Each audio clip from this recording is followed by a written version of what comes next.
On March 15, 1982, at Phoenix Sky Harbor International Airport, a 3-year-old girl named Sophie Reynolds vanished without a trace during a span of just 15 minutes. 15 minutes that would forever change her family's life. 32 years later, her older brother, now a 40-year-old man, was scrolling through Facebook when he stumbled upon a profile that froze him in place. The photograph of a grown woman with eyes he would never forget instantly carried him back to that terrible day at the airport. How was it possible that an investigation that mobilized hundreds of agents for decades had failed to accomplish what a simple search on social media revealed in seconds? Before we continue with this disturbing story, if you value real mysteries like this one, be sure to subscribe and turn on notifications so you don't miss any new cases. And let us know in the comments which city and state you're watching from. We're always curious to see how far our community stretches across the country. Now let's go back to where it all began. To truly understand this story, we must step back into America of the early 1980s. Phoenix was a sprawling, rapidly growing city of nearly 2 million people, struggling to adapt to the shifting economy and social changes of the time. The U.S. was coming out of a major oil crisis, and middle-class families like the Reynolds were beginning to enjoy new opportunities to travel abroad thanks to cultural exchange programs that were just starting to gain traction. The Reynolds family had originally come from a small town in Texas but moved to Phoenix in 1978 when Robert, the father, secured a job as a civil engineer with a construction firm working on projects tied to the upcoming 1984 Summer Olympics in Los Angeles. His wife, Karen, was an elementary school teacher who had taken a leave of absence to care for their 2 children, David, 8 years old, and little Sophie, who had just turned 3 the previous February. Sophie was extraordinarily outgoing and curious. Unlike many kids her age who tended to hide behind their parents, she had a natural ease striking up conversations with anyone. Karen often joked that her youngest daughter didn't know strangers, only future friends. This extroverted personality, which so delighted the family, would soon play a crucial role in what was about to unfold. In March of 1982, Robert was selected by his company to attend a seismic engineering seminar in Los Angeles. Since the trip was only 5 days and lined up perfectly with David's spring break, the family decided to turn it into their first international vacation together. It would be the children's first time on a plane, a huge milestone. In the weeks leading up to the trip, the excitement in the Reynolds household was undeniable. David threw himself into his basic English lessons with new determination, while Sophie bombarded her parents with endless questions about airplanes and how they could possibly fly like birds. Karen bought new clothes for the entire family and spent days carefully planning every detail of the itinerary. Back then, Phoenix Sky Harbor was nothing like the modern hub we know today. The facilities were smaller, security technology was basic compared to today's standards, and procedures were far more relaxed. There were no omnipresent surveillance cameras, fewer security personnel, and most internal communications still relied on radios and landlines. The main terminal at the time handled both domestic and international flights, and during peak hours it buzzed with chaotic energy. The atmosphere carried all the distinctive sounds of that era, the constant clacking of typewriters at airline counters, garbled announcements over cheap PA systems, and the hustle of travelers hauling much heavier luggage than we're used to now. The family's American Airlines flight to Los Angeles was scheduled for 2:30 p.m. on March 15th. They arrived at the airport at 11:30 a.m., following the standard recommendation of arriving 3 hours early for international departures. Robert carried a large brown leather suitcase that had once belonged to his father, while Karen managed a navy blue handbag and kept a close eye on the kids. Sophie wore a yellow dress with tiny white flowers that Karen had sewn just for the trip, shiny white patent leather shoes, and clutched her inseparable brown teddy bear. David wore jeans, a plaid shirt, and carried a small backpack filled with his English books and a few toys. Check-in went smoothly. The airline had assigned them 4 consecutive seats in row 23, and after clearing immigration, they moved to the International Waiting Lounge. By around 1 p.m., they had settled into a spot near Gate 7. The lounge was moderately busy, families clearly headed on vacation, businessmen in suits absorbed in their newspapers, and a handful of American tourists returning home. The air carried the usual mix of anticipation, hushed conversations, restless children, and the constant drone of boarding announcements. Robert bought a couple of magazines and sat down to read. Karen organized the travel documents in her bag. David pressed his face to the window, mesmerized by the jets taking off, while Sophie sat on the floor with her teddy bear, whispering stories to it as she played. Around 1:45 p.m., Karen realized Sophie needed a quick bathroom break. Though the little girl was mostly potty trained, Karen still carried an emergency diaper just in case. She asked Robert to keep an eye on David and led Sophie to the women's restroom about 50 yards away. In those days, restrooms didn't have baby-changing stations, so Karen had to improvise, laying her coat across the counter by the sinks. The process took longer than expected. Sophie was unusually chatty and restless, peppering her mom with questions about the upcoming flight. Afterward, Karen washed both their hands, and Sophie insisted on drying her own with paper towels, a small ritual of independence she loved. Walking back, Sophie suddenly wriggled free from her mother's hand and darted toward a nearby candy stand. It was a small kiosk run by an older man selling chocolates, gum, and little toys. Sophie's eyes locked onto a tiny toy airplane. The vendor, a thin man in his 60s with a gray mustache, smiled warmly as she examined it with the solemnity only a 3-year-old could muster. "Do you like the little plane, sweetheart?" he asked kindly. Sophie nodded eagerly and told him she was about to fly on a real airplane. He listened with patience, asking questions and appearing genuinely interested. Meanwhile, Karen dug through her purse for coins. When she looked up, she saw Sophie chatting animatedly with the man. For a moment, she felt a pang of pride at her daughter's charm, followed by a faint unease she couldn't quite place. "Come on." "Sophie, Daddy, and David are waiting," Karen urged, holding out her hand. "Mommy, can I have the plane?" Sophie asked, clutching the toy to her chest along with her teddy bear. Karen bought it, then took Sophie's hand firmly. "All right, let's go. We can't keep Daddy waiting." As they walked back, Karen noticed her daughter glancing over her shoulder as if searching for something. When she asked what was wrong, Sophie simply replied, "That man was very nice, Mommy." They rejoined Robert and David around 2:05. Robert looked up from his magazine and smiled at the new toy. "Another plane for your collection," he teased, recalling the little models Sophie had been gathering for weeks. For the next 10 minutes, the family sat together, relaxed and expectant. At 2:15, the loudspeakers announced boarding for Los Angeles, calling families with small children and first-class passengers first. Robert stood gathering their carry-ons while Karen double-checked their paperwork. Just then, Sophie tugged at her mother's sleeve.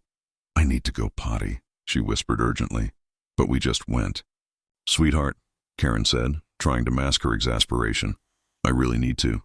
"Mommy," Sophie insisted, wearing the look her mother knew meant it was serious. Robert, already juggling the luggage, suggested, "Go quickly with her. David and I will hold our place in line." Karen hesitated. Their usual rule was to stick together in crowded places like airports. But Sophie's urgency, and the ticking clock of boarding, convinced her this quick detour wouldn't hurt. "All right, but we'll be fast," she said, grabbing only her handbag and leaving her coat with Robert. "If they call our group, go ahead and board. We'll catch up." It seemed like such a reasonable decision at the time, the kind of small, routine split families make when traveling. No one could have imagined it would be the last time they saw Sophie. Karen and Sophie walked toward the restrooms at 2:17. Robert watched them disappear into the crowd while David fiddled with his toys. The boarding line began to form, and father and son joined it, expecting Karen and Sophie to return any minute. This time, the restroom was more crowded. They waited a few minutes in line. Sophie amused herself with her new toy plane and her teddy, drawing smiles from an older woman ahead of them who asked about their trip. When they finally entered, Karen helped Sophie, then quickly used a stall herself. At the sink afterward, she guided Sophie through washing her hands. As always, the little girl insisted on drying them herself with paper towels. "Now we can go fly, right, Mommy?" Sophie asked, focusing intently on her task. "Yes, sweetheart. Daddy and David are already in line. Let's go catch up." They exited the restroom at 2:25. Hand in hand, they walked toward the gate. But just a few steps in, Sophie froze. "Mommy, I forgot my airplane." Karen looked down. Sophie was clutching only her teddy. The little toy plane they had just bought was gone. "It must be in the bathroom, sweetheart." Let's run back and find it. They returned to the women's restroom. Karen searched the stall they had used, the sink area, and even asked the women inside if anyone had seen a little toy airplane. One young woman recalled seeing a child playing with one, but hadn't noticed if it had been left behind. After 5 fruitless minutes, Karen's anxiety began to spike. She knew Robert would be worrying, and boarding had surely already started. "Sophie, we have to go. Daddy will buy you another airplane when we get to Los Angeles. But this is my special airplane." "Mommy, the nice man told me it would bring me good luck on the flight." The words were odd coming from a 3-year-old, but Karen was too focused on getting back to the gate to fully process them. "Come on, Sophie, we've looked everywhere." They left the restroom.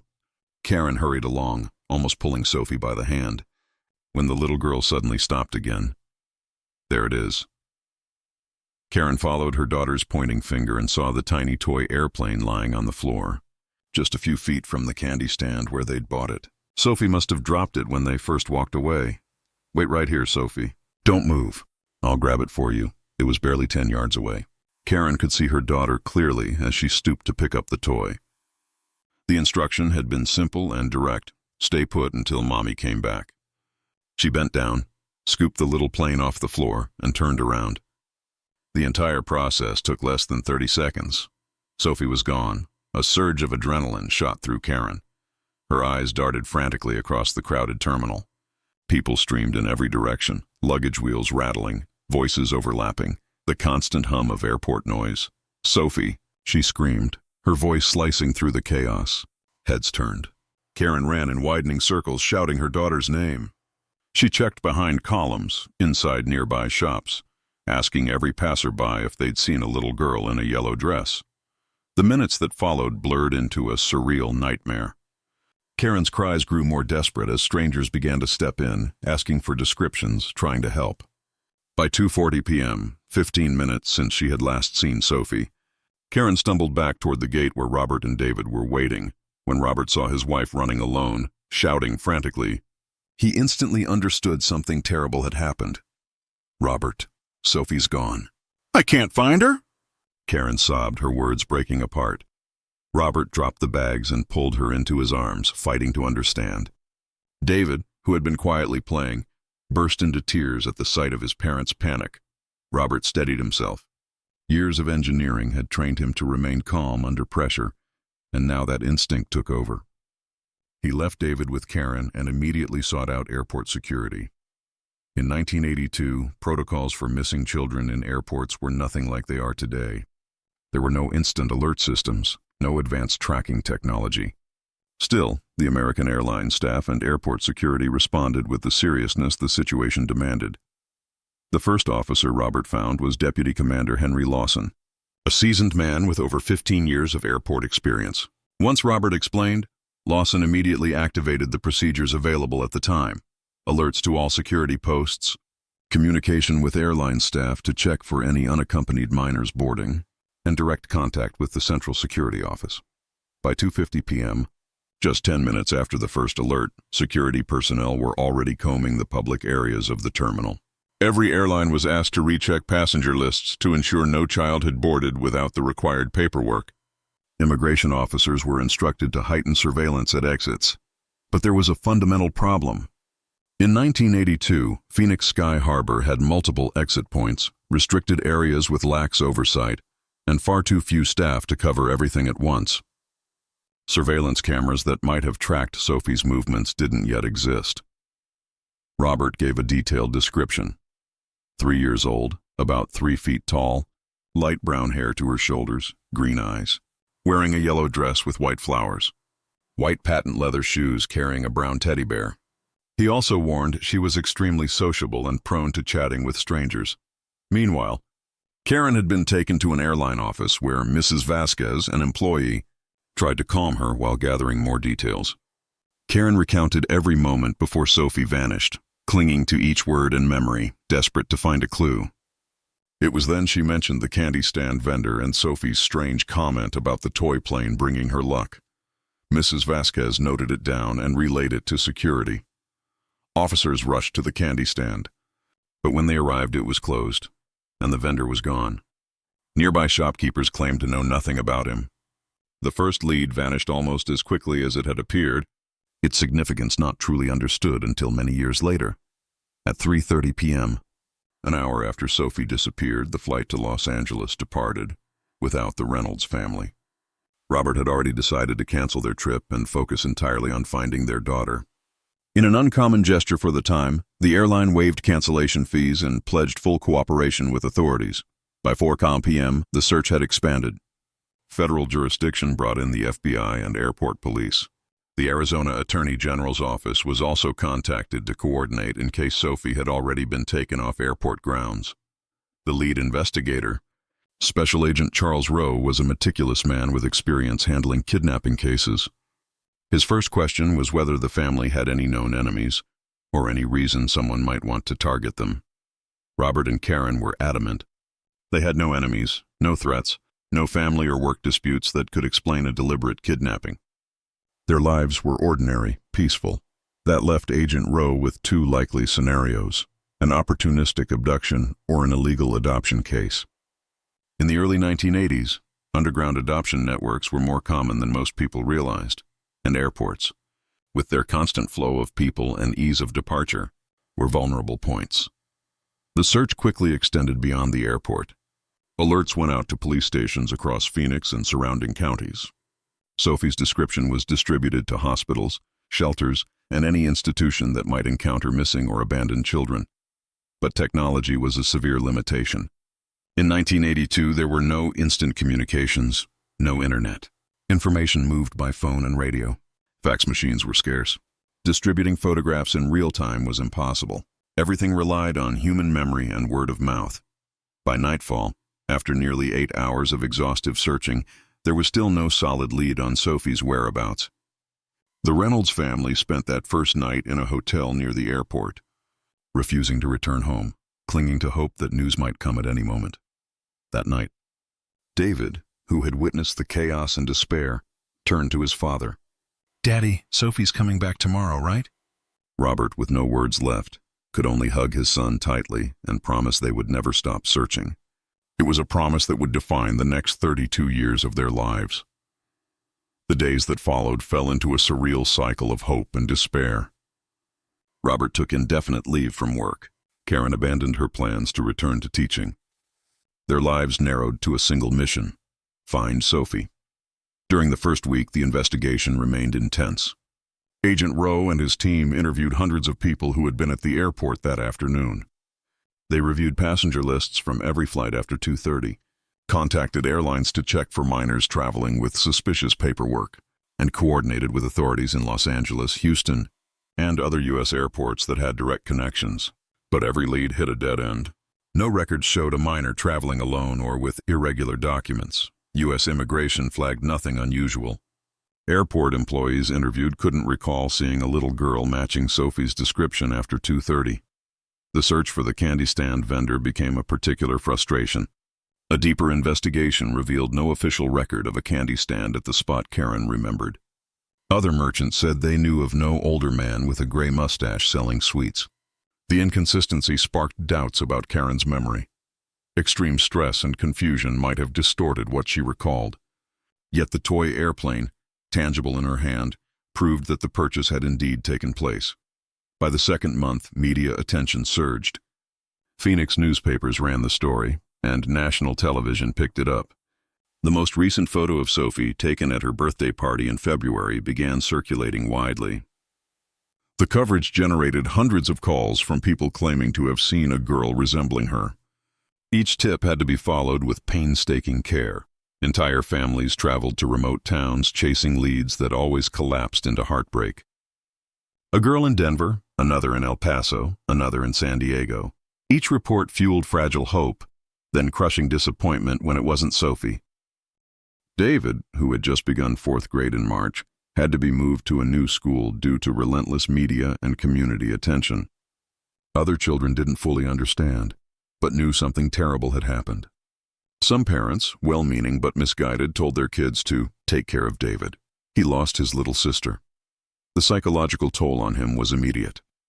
He developed severe separation anxiety, refusing to be apart from his parents for long. His grades, once excellent, began to fall.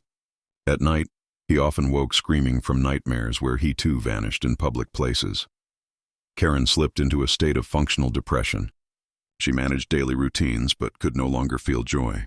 Hours were spent replaying every detail of that day, second-guessing each decision, tormenting herself with what-ifs. Sophie's bedroom became a sacred space. Karen cleaned it daily but never moved a single object out of place. The toys stayed exactly where Sophie had left them the morning of the trip. Her clothes still hung in the closet, waiting for her return. Robert, for his part, channeled his pain into the search itself. He became an obsessive amateur investigator, building his own systems for tracking leads, corresponding with experts on missing children, and studying police methodologies. His engineer's approach gave him a sense of control in a situation where the family had none. He established contact with national and international organizations focused on missing children, including the National Center for Missing and Exploited Children in the United States, founded in 1984. Though these resources were limited by today's standards, Robert exhausted every available channel. During the first year, the official investigation stayed active, though with diminishing intensity. Special Agent Rowe, who had developed a personal commitment to the case, continued to assign resources when he could. But new urgent cases constantly demanded attention, and without solid leads, Sophie's case slowly lost priority. In 1983, a year after the disappearance, an event briefly renewed the family's hopes. A woman in San Diego contacted authorities reporting she had seen a girl around 4 years old at a local market who exactly matched Sophie's description. The child was accompanied by an older couple who didn't seem biologically related. Robert and Karen rushed to San Diego. The report was startlingly specific: distinctive green eyes, light brown hair, and a small scar on the left knee from a fall Sophie had at age 2. The witness, a produce vendor named Hope, insisted she was certain. For a week, the Reynolds family canvassed every market, store, and public space in the city. They handed out photographs, offered rewards, and worked with local police. At times it felt like a breakthrough was near. Several vendors said they had seen the girl, always with the same older couple. But after days of intensive searching, they found the child, the legitimate daughter of the couple. Though she resembled Sophie at a glance, she was clearly not her. The scar was a birthmark, and up close her eyes were brown, not green. The collapse of that hope was particularly cruel. For a week, Robert and Karen had lived with the certainty they had finally found their daughter. To return to the reality that Sophie was still missing was psychologically devastating. This pattern repeated over the years. In 1985, a case in Albuquerque. In 1987, a report in Tucson. In 1990, a lead in Corpus Christi. Each time, the family dropped everything to investigate, and each time they came home empty-handed, hearts more fractured than before. Through it all, David grew up under the constant shadow of his sister's disappearance. In middle school, he became an introverted teenager who avoided close friendships. He had absorbed, deeply and unconsciously, that people he loved could vanish without warning. It manifested as a chronic reluctance to form strong emotional bonds. Despite his parents' efforts to keep life normal, David always felt the weight of being the brother of the missing girl. At social gatherings, he faced well-intentioned but painful questions. Others avoided the topic entirely, leaving awkward conversations full of loaded silences. In 1988, when David was 14, he had a conversation with his father that changed his perspective. He'd noticed Robert spending more and more time in what he called his research office, a room in the house he had turned into a command center for finding Sophie. "Dad," David asked one night, "what happens if we never find Sophie?" It was the first time anyone had spoken that possibility aloud. Robert was silent for several minutes before answering. "I don't know, son. But I know I can't stop looking as long as there's a chance she's alive. And what if she doesn't want to be found?" The question sprang from an adolescent intuition Robert hadn't considered. What if Sophie had been adopted by a family that loved her and had grown up happy, not knowing her biological family? Would finding her destroy the life she had built? Those ethical and philosophical questions grew more complicated with time. By the 1990s, adoptee rights movements were gathering strength, and Robert began studying reunions that brought both healing and trauma. During this period, Karen developed a complicated relationship with faith. Before the disappearance, she was a practicing Catholic, though not especially devout. In the search for Sophie, she explored different spiritual traditions, grasping for any source of hope or guidance. She visited faith healers, consulted mediums who claimed to contact missing children, and joined prayer circles with other families. Robert remained skeptical, but he never interfered, understanding that everyone processes trauma differently. Throughout the 1990s, technology began offering new possibilities for missing person cases. Robert was among the early parents to use the fledgling computerized databases available to families. He learned to navigate the first versions of the internet to connect with organizations and with families in similar situations. By 1995, 13 years after the disappearance, Robert had documented more than 100 separate leads the family had pursued. He kept meticulous files on every contact, every trip, every theory explored. His system evolved into a near-professional operation, but he also developed an unhealthy obsession with control and documentation. Karen occasionally worried that Robert had lost the ability to live in the present. Fixated on a traumatic past and a hypothetical future where Sophie came home, David, meanwhile, formed an ambivalent relationship with the search. He admired his father's relentless dedication and understood the importance of never giving up. But he also saw how the quest had consumed his parents' lives, blocking them from processing their loss or moving forward in a healthy way. In college, David studied psychology, partly to understand the family trauma that had defined his childhood. He began to recognize behavioral patterns pointing to unresolved trauma and complicated grief. In 1999, at 25, David had a difficult conversation with his parents about family therapy. They resisted at first, arguing that therapy would distract from the search. Eventually, they agreed to try. The sessions revealed complex dynamics that had taken root over the years. Karen carried deep, persistent guilt over the decisions she'd made at the airport.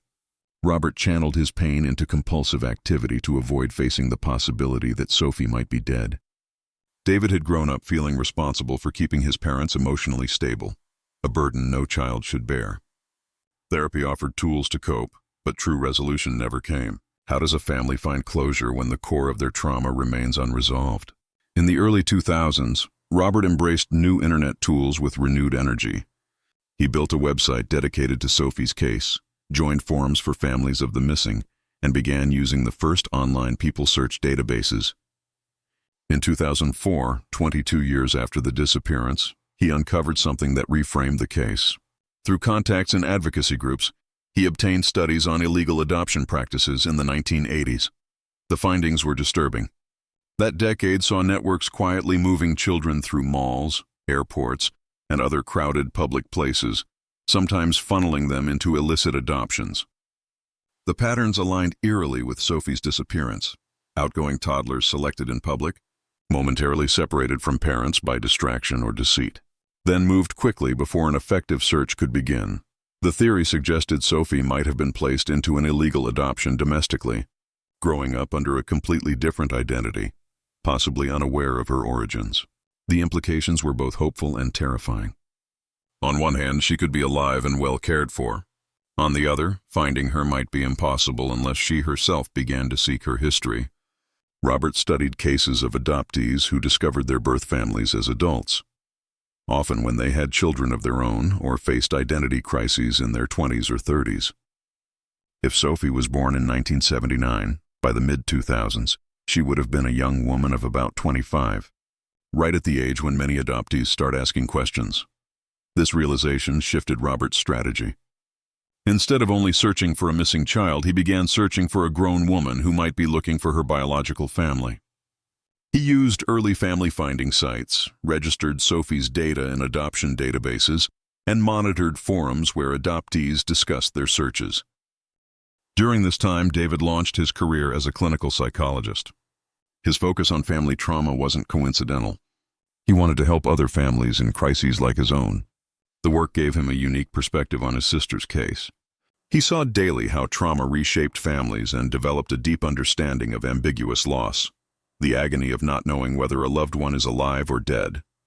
In 2007, David married Anna, a fellow psychologist he met during residency. Anna was fully briefed on Sophie's case before the wedding and accepted that the search would be a constant presence in their lives. In 2010, when David and Anna welcomed their first daughter, they named her Isabella. Not naming her, Sophie was deliberate and painful, a way to honor the aunt they'd lost. without placing impossible expectations on the new baby. Isabella's birth introduced new family dynamics. Karen, a first-time grandmother, felt a mix of intense joy and renewed sorrow. Seeing a little girl in the family reminded her constantly of what she had lost. Robert grew fiercely protective of Isabella. He had learned in the hardest possible way how quickly a child could vanish, and he enforced safety measures Anna and David sometimes found excessive. In Isabella's early years, the family formed unspoken rules for handling Sophie's story. Isabella would grow up knowing about her missing aunt in age-appropriate ways, without being burdened by the emotional weight David had carried. In 2012, 30 years after the disappearance, Robert organized a small memorial at Phoenix Sky Harbor International Airport. With the cooperation of airport authorities, he installed a modest plaque in the area where Sophie was last seen. The ceremony was intimate. Just the immediate family, a few close friends, and Special Agent Rowe, now retired but still in occasional contact. The plaque read simply, "In memory of Sophie Reynolds. Vanished March 15, 1982. Her family never stopped searching." During that ceremony, David looked at his parents and realized how much they had aged over 3 decades. Robert, now 62, had developed a slower, more careful gait. Karen, 58, wore a face seemingly marked permanently by sadness. Yet David saw something else as well, a dignity and strength forged by years of facing the impossible. They had not allowed the trauma to destroy them completely. They had found ways to keep living, loving, and holding on to hope under circumstances that would have broken many families. That night, after the ceremony, David spoke with Anna about the future of the search. What would happen when Robert and Karen could no longer actively keep looking? Would it fall to David to carry the search forward? How would they explain the family's story to Isabella? With a clinician's eye trained in family therapy, Anna suggested it was time to prepare for multiple scenarios. If Sophie was alive and eventually reached out, how would the family handle that reunion? If no evidence ever emerged about what had happened, how would they find any kind of closure? Those conversations led the family to create what they called a succession plan. Robert began gradually transferring his research files into digital form, taught David his search systems, and set protocols for keeping Sophie's information updated in relevant databases. The plan wasn't to give up, but to ensure the search could continue sustainably and healthily for future generations. In 2013, when Isabella turned 3, the very age Sophie had been when she vanished, Karen suffered a severe anxiety episode. Seeing her granddaughter at the exact age of her lost daughter reactivated trauma she had managed for years. David and Anna sought additional therapy for Karen and also began family therapy sessions that included Isabella in age-appropriate ways. The goal was to make sure the older generation's wounds were not unintentionally passed down to the new one. Amid this renewed focus on healing, Robert experienced what he later described as a fundamental shift in perspective. He started to accept that finding Sophie might not be possible in his lifetime, but that the act of searching had given meaning and purpose to decades of existence. "I don't regret searching," he told David during one of their late-night talks. "But I'm beginning to understand that the search doesn't have to consume the rest of my life." This was not abandoning hope. It was a healthier balance between maintaining an active effort and fully living in the present. By 2014, 32 years after the disappearance, the Reynolds family had built annual routines around significant dates. March 15th would always be a day of remembrance. Sophie's birthday, February 12th, had become a day to do something in her honor, often donations to organizations that helped families of missing children. In this period, social media had fundamentally changed what was possible in missing person searches. Robert, now 64, had learned basic Facebook skills, mostly to keep contact with other families he'd met over the years. David, far more comfortable with technology, took responsibility for a more sophisticated online presence for Sophie's case. He created pages on Facebook, Twitter, and other platforms, kept information updated, and stayed connected with international search networks. Still, he had learned to keep healthy boundaries, setting aside specific weekly blocks for online searching without letting it swallow his free time, his work, or his family life. One July evening in 2014, after Isabella had gone to bed, David was casually browsing Facebook. Anna was reading in their room while he settled into his small study for his weekly online routine, checking databases and pages related to missing persons. He wasn't looking for anything specific. It was maintenance, seeing if new messages had come in on Sophie's pages, whether anyone had shared fresh information, checking updates on relevant organizations' sites. In that ordinary routine, he saw something that would change his life. It was a typical July night. David had finished a long day at his private practice, eaten dinner with Anna and 4-year-old Isabella, then helped put his daughter to bed. Anna turned in early with a book, and David took his place in the quiet, orderly study.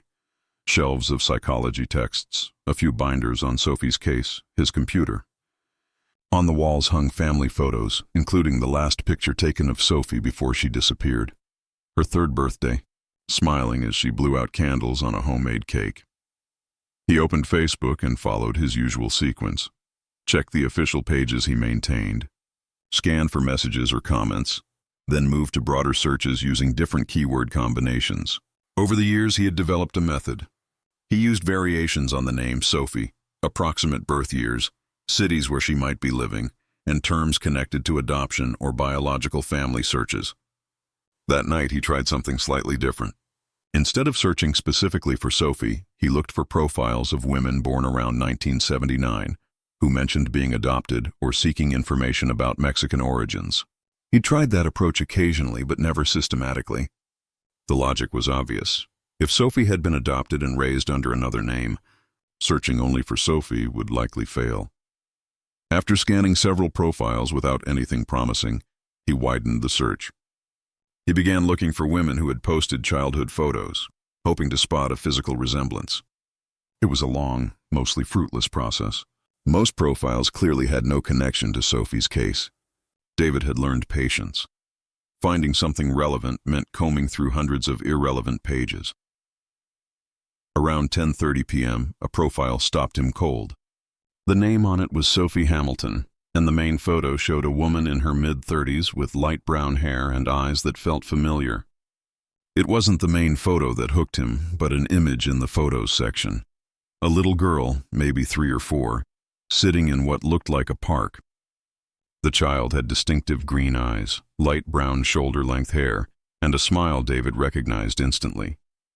His heart began to pound. He had looked at thousands of pictures over 32 years, endured countless false hopes. But something here was different. It wasn't just surface resemblance. The details aligned with his memories of Sophie. He clicked into the profile. Sophie Hamilton lived in Portland, Oregon. Basic info listed 1979 as her birth year, though no month. She worked as an elementary school teacher and, judging by recent photos, appeared to be married. As he scanned the publicly visible pictures, his conviction grew. One image showed Sophie at around 8 years old, and the resemblance to David's own childhood photos was striking. The same facial structure, the same eye shape, similar expressions. What hit him hardest was a photo of Sophie holding a small brown teddy bear. It wasn't Sophie's bear from the airport, but it was uncannily similar. David remembered Sophie's bear vividly. It had never been found after she vanished. Hands shaking, he kept reading. In the About section, Sophie had written, "Adopted and always curious about my origins. If anyone has info about a girl born in Mexico around 1979, please contact me." The surge of adrenaline was immediate. It wasn't only the extraordinary physical resemblance. Sophie was actively seeking information about Mexican origins. Precisely what Robert had theorized Sophie might do if she had been adopted. David took screenshots of every publicly available image and detail, double and triple checking that he captured all relevant information. Then he faced a crucial decision. Should he contact her immediately? Investigate further first? What if he was wrong and triggered another cycle of hope and devastation for his family? He composed a careful private message. "Hello, Sophie. My name is David Reynolds and I live in Phoenix, Arizona. I saw your profile and some of your photos and believe you might have a connection to my family. My younger sister disappeared from Phoenix Sky Harbor International Airport in 1982 when she was 3 years old. Her name was Sophie. She had green eyes like yours and would have been born around the same time as you. I know this may sound strange, but would it be possible to talk? I can share more information about the case and the circumstances of her disappearance. My family has been searching for her for 32 years. He reread the message several times, then sent it. The moment he clicked, a mix of anxiety and hope he hadn't felt in years flooded in. What if it was her? What if, After more than 3 decades, they had finally found Sophie. But another terror followed close behind. What if it was her, and she didn't want to be found? David didn't sleep that night. He didn't tell Anna right away, choosing to wait and see if Sophie responded before involving his parents. Experience had taught him to verify promising leads before lifting his parents' hopes. Over the next 24 hours, he checked Facebook compulsively every few minutes. He knew Sophie might not see her messages often, might be on vacation, or simply busy with life. The waiting was agony. At work, focusing on patients felt almost impossible. His mind kept returning to those photos, analyzing every detail, measuring them against his memories of Sophie and the family pictures he knew by heart.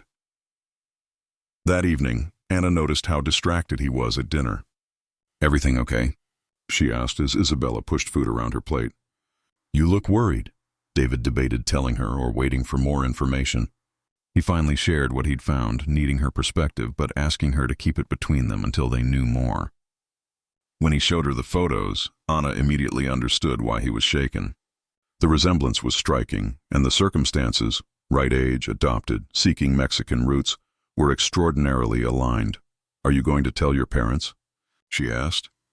"I want to wait until she responds. If it's not her, I don't want to put them through another false hope." Anna nodded, seeing the logic, but also the strain David was under. "And if it is her, how are you going to handle that?" It was a question he had been avoiding.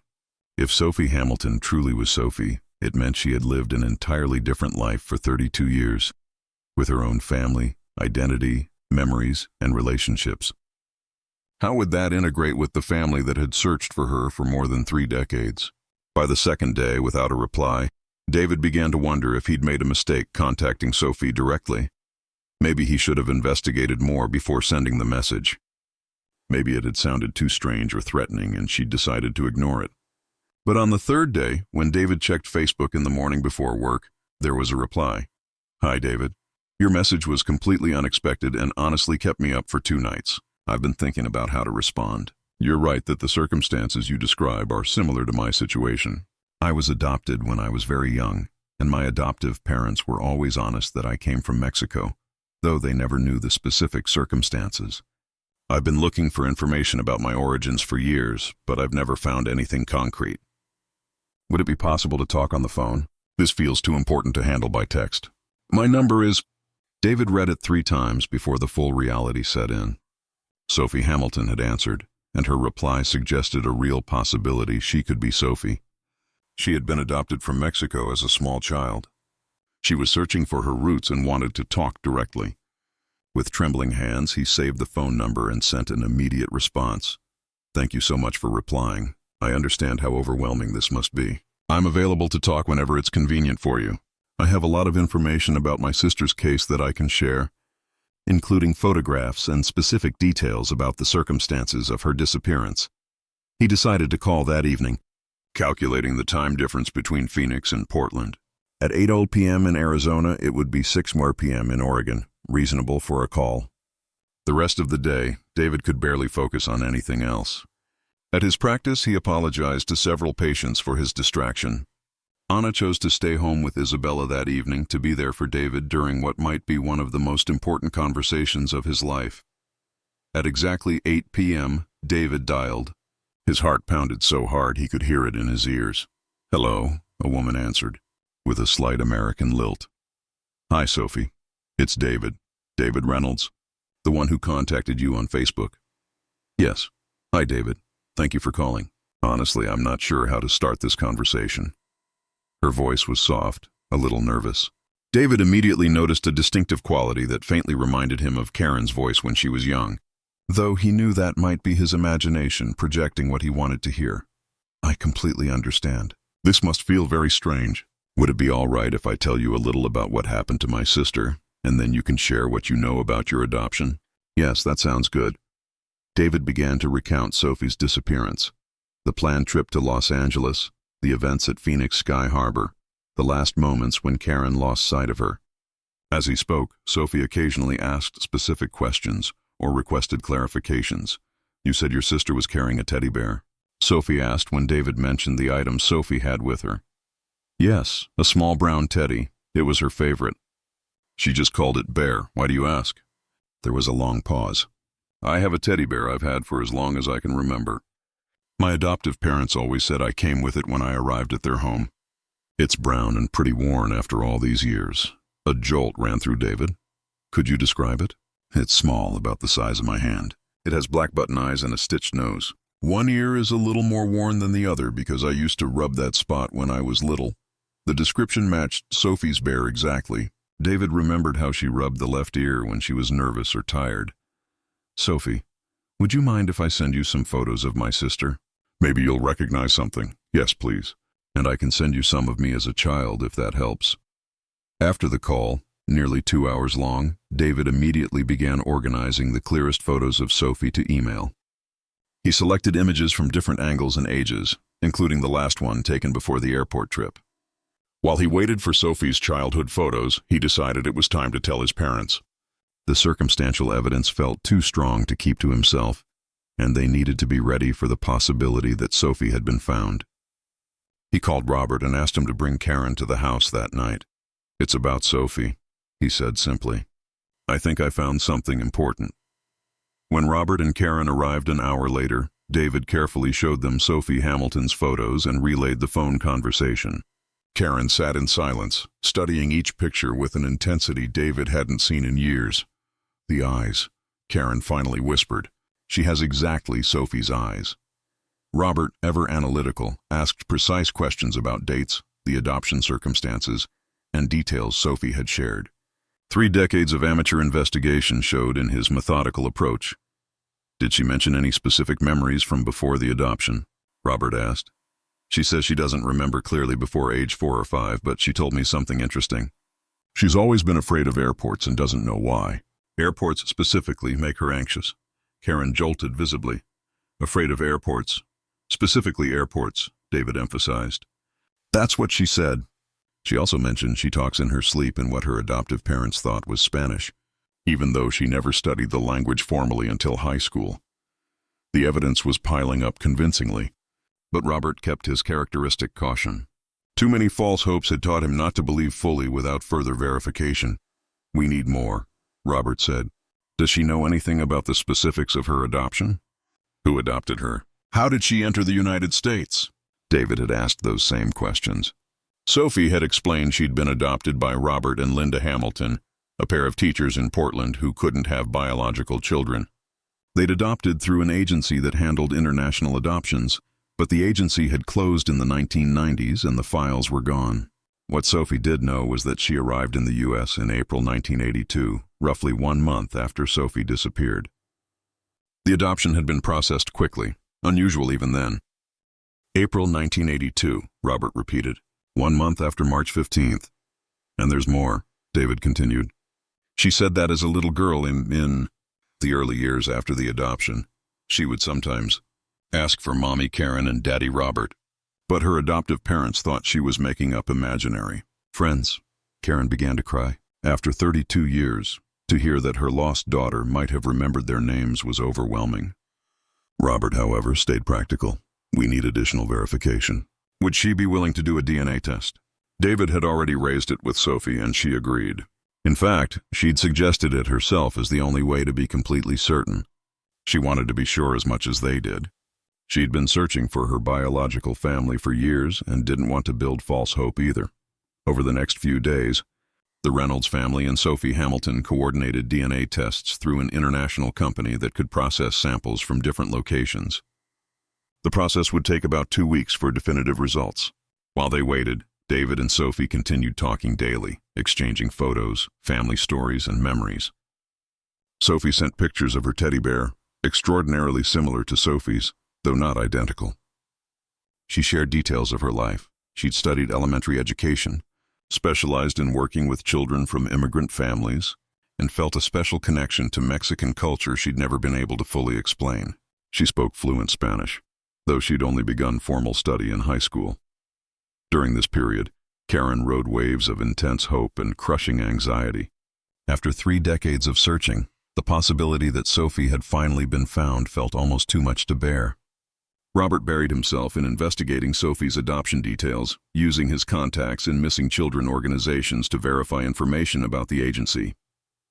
He discovered the agency had been scrutinized for its practices in the 1980s, though never formally charged with illegal activity. David prepared for multiple outcomes. If the DNA confirmed Sophie was Sophie, how would they handle the reunion? How would they integrate Sophie, now Sophie Hamilton, into the family after more than 3 decades apart? He also considered the opposite possibility. If the tests showed she wasn't Sophie, how would the family absorb yet another blow after so many false leads? 2 weeks after sending the samples, David got a call from the genetics company. The results were ready. The representative explained he could access them immediately on the company's website. David was at his office when he received the call. He cleared his afternoon, phoned Anna, Robert, and Karen, and told them the results were available. "Do you want to read them together?" Anna asked. "Yes," David said. "We need to be together for this." They gathered at David's house that afternoon. Isabella stayed with her other grandparents so the adults could face whatever came without distractions. Tension hung in the room as David opened his laptop and logged into the genetics site. Before clicking through, he turned to his parents. "No matter what these say, I want you to know the last 32 years weren't wasted. We've been a strong family, and we're going to stay a strong family." Robert nodded, though the strain showed in his face. Karen sat with her hands clasped, visibly nervous. David clicked the link. The page loaded slowly, and then the words appeared. Words that would change their lives forever. Probability of full siblings, 99.97%. Silence filled the room for several seconds as they absorbed it. Then Karen began to cry, and Robert covered his face with his hands. "It's her," David said, voice trembling. "Sophie is Sophie." The genetic confirmation was definitive. After 32 years, they had found her. Yet along with overwhelming joy came a complicated realization. The woman they had found was not the 3-year-old they lost. She was Sophie Hamilton, a 35-year-old with her own life, family, and memories.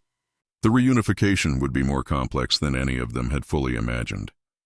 David called Sophie immediately to share the results.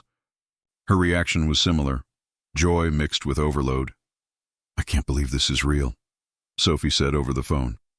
"After all these years wondering about my origins, I finally have answers." But she also voiced understandable nerves. "I have a life here in Portland. A husband, friends, a job. I don't know how to integrate this with you." The concern was entirely valid. Sophie had lived 32 years as Sophie Hamilton. Her memories, relationships, and identity were formed independently of the Reynolds family. Reconnecting wouldn't be as simple as picking up where 1982 left off. David suggested they start slowly, regular phone calls, a gradual exchange of information. He raised the possibility of meeting in person, but only when she felt ready. How are my biological parents?" Sophie asked. "How have they been all these years?" It was a hard question. David carefully explained how the disappearance had shaped Robert and Karen, how they had devoted their lives to searching for her, and how the family had developed ways to cope with the loss. She also learned she had a niece, Isabella, who had never met her aunt. Sophie listened quietly, occasionally asking about specific details. When David finished, she stayed silent for several minutes. "I feel guilty," she said at last. "I know it isn't rational, but I feel guilty for having a happy life while you were suffering." David assured her there was no reason to feel guilty. What mattered was that she was alive and well, and that they had found one another. Over the following weeks, the family began a gradual reconnection. Sophie spoke regularly by phone with Robert and Karen, sharing stories about her life and listening to the years they had lost. Karen, in particular, felt a complex mix of emotions.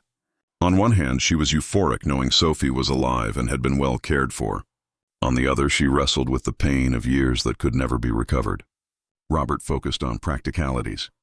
He wanted to understand exactly how Sophie's adoption had happened, who had been responsible, and whether other children had been placed illegally through the same networks.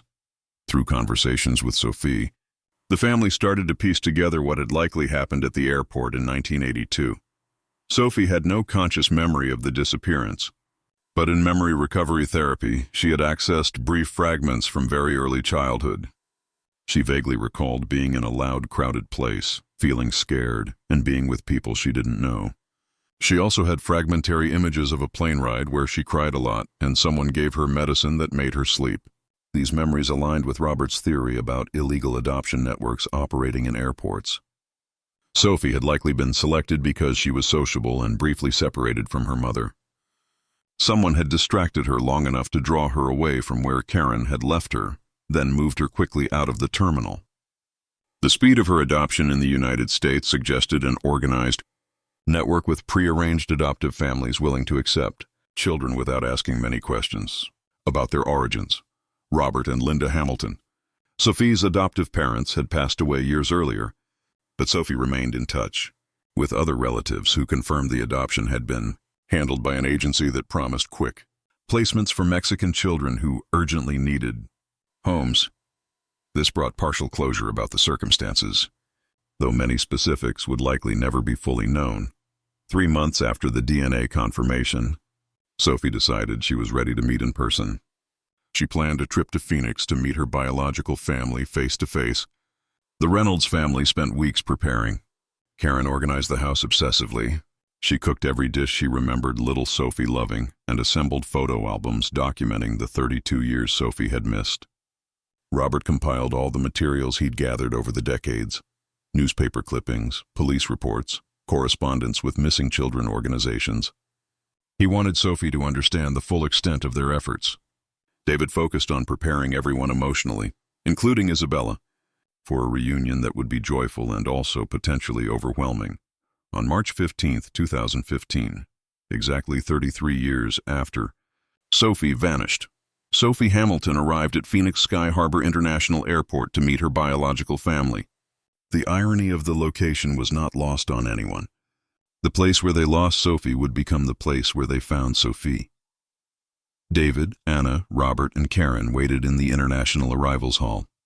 Isabella, now 5, had been carefully briefed and understood she was about to meet her Aunt Sophie, who had been lost for a very long time. When Sophie stepped out from customs, they recognized her instantly. Though 33 years had changed her, she still bore the distinctive features that had made the Facebook photos so compelling. The reunion was emotional and strangely formal. Sophie hugged each family member, but there was a cautious quality to every interaction, understandable under such extraordinary circumstances. Karen wept as she embraced her long-lost daughter, yet she also realized she was embracing a stranger. The 3-year-old she'd lost no longer existed. In her place stood an adult woman with her own personality, experiences, and perspective.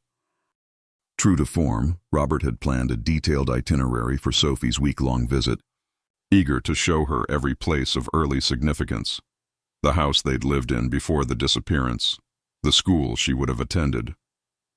Sophie gently said she preferred to focus on the family as it existed now, rather than trying to reconstruct memories that no longer lived in her mind. She was more interested in building new relationships than recovering a childhood she had lost. During her visit, Sophie shared details of her life in Portland. She was married to an engineer named Michael, and they had been trying to have children for several years without success. Teaching brought her deep satisfaction, especially her work with children from immigrant families. "I think I unconsciously felt connected to kids who've experienced uprooting," she told the family. "Now I understand why." She also explained that long before she began actively searching for her origins, she'd been drawn to Mexican culture. She cooked Mexican food, learned Spanish fluently, and often vacationed in Mexico, though she had never visited Phoenix for that purpose before. "It was like something pulled me toward this culture without knowing why," she said. The visit wasn't without hard moments. At times, Sophie felt overwhelmed by the intensity and needed space to process. There were also moments when cultural and experiential differences created subtle but real communication gaps. Yet there were also moments of genuine connection. Sophie and Isabella bonded immediately, and Sophie's natural ease with children echoed the sociable personality little Sophie once had. Karen watched these interactions with joy and melancholy, seeing traces of the daughter she'd lost in the woman she'd found, while recognizing that 33 years apart had created differences that could never be entirely bridged. In a private conversation with David, Sophie confessed complicated feelings about identity. "I don't know how to be both people," she said. "I've been Sophie Hamilton my entire conscious life. I don't know how to integrate Sophie Reynolds into who I am now." Drawing on his training, David helped her see she didn't have to choose. She could be both, Sophie Hamilton with her life and experiences in Portland, and also the daughter of Robert and Karen Reynolds. By week's end, Sophie had a plan to stay connected. She would visit annually, keep regular contact by phone and video, and gradually fold her Phoenix family into her life in Portland. She also expressed interest in helping organizations that deal with missing children, using her unique experience to support other families facing similar realities. Before departing, Sophie had an emotional conversation with Karen where both voiced feelings they had held inside. "I'm so sorry I wasn't here," Sophie said. "I'm so sorry you had to go through so much pain." "You have nothing to apologize for," Karen replied. "What matters is that you're safe, that you had a good life, and that now we get to know you. I can't get back the years we lost, but I can cherish the years ahead." In a separate talk, Robert handed Sophie copies of the investigation files he had kept for 33 years. "I want you to know exactly how hard we searched," he said. "And I want you to have this in case you ever want to fully understand what happened." Sophie accepted the files, but told Robert that for her, the most important thing wasn't the exact mechanics of the adoption. It was building a relationship with the family who had loved and searched for her all her life. At the airport, as Sophie prepared to fly back to Portland, the family said goodbye with a mix of sadness and hope. It was no longer a permanent farewell. It was the end of a visit with the promise of many more.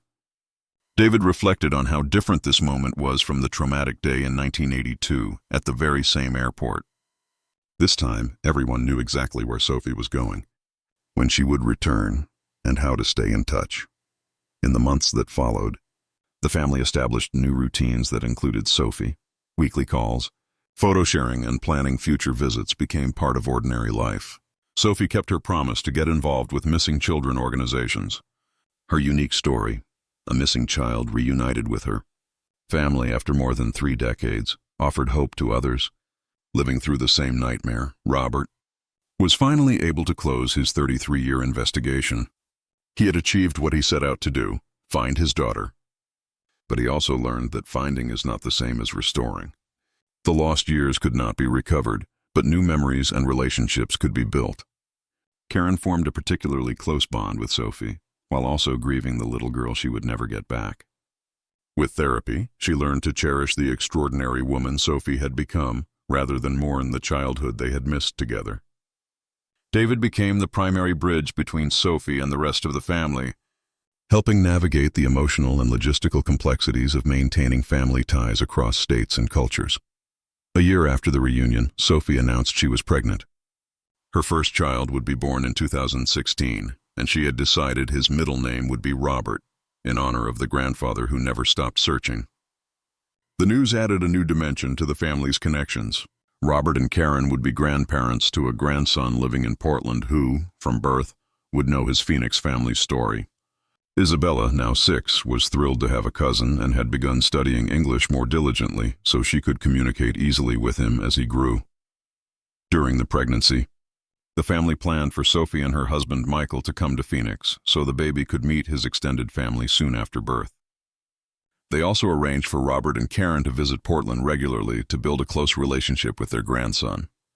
This case shows how persistence, family love, and new technologies can combine to make reunions possible that once seemed unimaginable. The Reynolds family's 33-year search also illustrates that finding a missing person is only the beginning of a complex process of rebuilding relationships and identities. What do you make of this extraordinary story? Did you notice the signs pointing to Sophie Hamilton's true identity along the way? The combination of physical details, adoption circumstances, and small traumatic memories formed a pattern that led to the family's reunion. How do you think you would have handled a similar situation? Would it have been easy to keep hope alive over more than 3 decades of searching? Share your thoughts in the comments. If this story moved you, don't forget to subscribe and turn on notifications for more deep dive investigations like this. Leave a like if this reunion story touched you, and share it with someone who cares about real cases of missing people that found hopeful endings after decades apart.